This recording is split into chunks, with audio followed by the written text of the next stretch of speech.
ജീവിതസുഖത്തിനും ഐശ്വര്യലബ്ധിക്കുമായി നിരവധി പൂജകളും വഴിപാടുകളും ചെയ്യുന്നവരാണ് നാം എല്ലാവരും. ഇതിൽ പ്രധാനപ്പെട്ട ഒന്നാണ് ഉമാമഹേശ്വര പൂജ. കുടുംബജീവിതം ഭദ്രമാക്കുന്നതിന് ഏറ്റവും പ്രധാനമായി ആരാധിക്കാവുന്നത് മഹാദേവനെയും ഉമയെയുമാണ്. മഹേശ്വരനും ഉമയും ഇടം വലം ഇരിക്കുന്ന ക്ഷേത്രങ്ങളിൽ ഉമാമഹേശ്വര പൂജ ചെയ്താൽ അതിവേഗം ഫലപ്രാപ്തിയുണ്ടാകും. സന്തോഷകരമായ ദാമ്പത്യ ജീവിതം എല്ലാ ദമ്പതിമാരുടെയും സ്വപ്നമാണ്. എന്നാൽ ക്ഷുദ്രശക്തികളുടെയോ ഗൃഹദോഷങ്ങളുടെയോ ഫലമായി ദമ്പതികൾക്കിടയിലുണ്ടാകുന്ന അഭിപ്രായ ഭിന്നതയും കലഹവും മനസ്സംഘർഷവുമെല്ലാം പരിഹരിക്കുന്നതിന് ഉമാമഹേശ്വര പൂജയും ഉമാമഹേശ്വര ക്ഷേത്ര ദർശനവും വളരെ ഉത്തമമാണ്.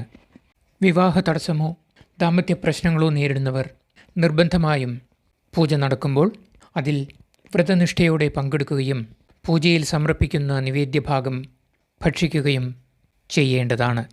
തിരുവനന്തപുരത്ത് അനന്തപത്മനാഭസ്വാമി ക്ഷേത്രത്തിൻ്റെ കുളക്കടവായ പത്മതീർത്ഥകരയിൽ ഒരു ഉമാമഹേശ്വര ക്ഷേത്രമുണ്ട്.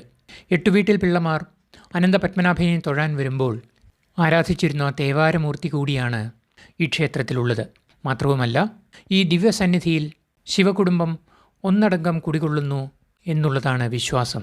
ഉമാമഹേശ്വരന്മാർക്കൊപ്പം വിഘ്നേശ്വരനെയും സുബ്രഹ്മണ്യനെയും ഇവിടെ പ്രതിഷ്ഠിച്ചിട്ടുണ്ട്.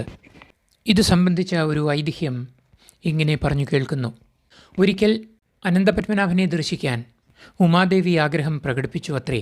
സർവശക്തനായ മഹാദേവൻ മക്കളായ വിഘ്നേശ്വരനെയും സ്കന്ദനെയും കൂട്ടി സന്തോഷത്തോടെ 4 പേരും പോകാൻ തീരുമാനിക്കുന്നു. അപ്പോൾ ദേവി പറഞ്ഞു, 4 പേരും അവരവരുടെ വാഹനത്തിൽ സഞ്ചരിച്ചാൽ മതിയെന്ന്.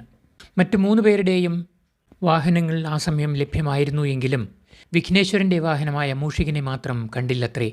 പെട്ടെന്ന് ഗണേശന് കോപം വരികയും വല്ലാതെ മുഷിച്ചിലുണ്ടാവുകയും ചെയ്തു. മഹേശ്വരനും ദേഷ്യം വന്നു. ഉമ സംയോജിതമായി ഇടപെട്ട് വിഘ്നേശ്വരനെ സമാധാനിപ്പിച്ചു. മൂഷികന് പകരം വ്യാളിയുടെ മുകളിൽ കയറി വരാൻ ഉമ മകനോട് പറഞ്ഞു. എന്നാൽ വിഘ്നേശ്വരൻ സമ്മതിക്കാതെ പിണങ്ങിത്തന്നെ നിന്നു. ഉമ തൻ്റെ വാഹനമായ സിംഹത്തെ മകന് നൽകി താൻ വ്യാളിയുടെ മുകളിലേറി വരാമെന്നും പറഞ്ഞു. ഇത് വിഘ്നേശ്വരൻ സമ്മതിച്ച് എല്ലാവരും കൂടി യാത്രയായി.